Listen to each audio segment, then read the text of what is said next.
sheri niwe waramenye inkuru yabaye ejo hari aya kwiwe inkuru nyabakishushu ntabyo waruzi oya ejo narakubise minani nakagahungu kiwe oya sheri mana bazanye ibintu by'amanyanga basha bazogufunga n'ukuti jamwana we yarazanye indum none kiyakuzana igipina kakingongesha ishati yanjye niwe nyene yabaye narabibonye kuntu watashe yacafuye nanye rero se wiyacazazana ngo aje kunkubita yewe narabahuraguye oya shushu wagubise umwana nase shushu umwana mukubise ikopa cyagenda guhamagara se wiwe nawe acaraza nawe ndashira namwe bazogufunga shushu ushaka ngume ndi inde yafunga ahubwo nabwire abakobwa bose uzoza ugenda kuvoma bakakuvuruga umpamagara ndakwereka nkubita rero niwe mutugize ndaguhamagara base ko mvoma aha mashushu ushaka ugenda umenera ya mazi aho kwibaraba bare utangwa kuntu magiza ibyo ndagutuma hama ukacutangura kwidoha oya yamene kandi nyaruka kwanza nisobekiye kwanza shushu nyaruka none ko wambaye uno munsi uno munsi n'umunsi w'akazi nyaruka rero menera amazi giravuga ibi rero byo kuzurana umagiza je kumena amazi nyaruka ihute ndazi ngaho uri ku telefone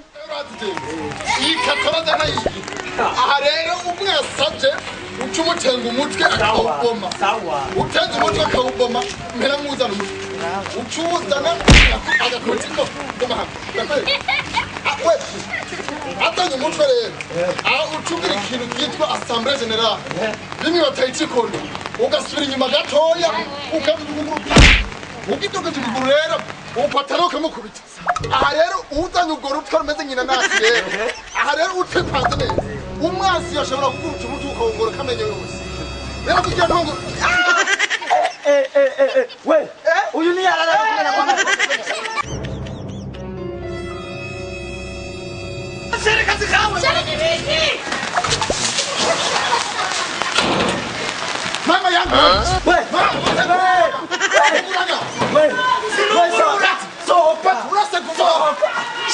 mama yangu urasoka urakamera kama zerigara soka ma jakamera bate jakamera jawrazi ndagusagi so ugurana mama yangu jowishiga urazi jowigira wewe nawe soka ndakwereka impamvu imbwa mugusoba biduza akaguru hejuru jakamera kamazi soka na kweli mbuzani soka umviriza mugabo we nukunda kuja mugero wa kijana se umviriza nukunda kuja mugero wa kijana se we ninduru no musi acha ndakufatia we soka zaza nchenda kunija ndagushira hasi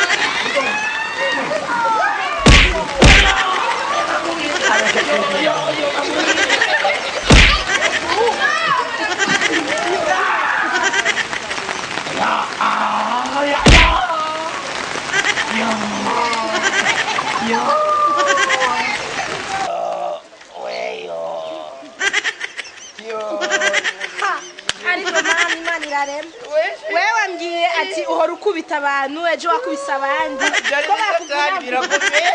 ese ko bakuvunaguye cyane ndaronka aho ngo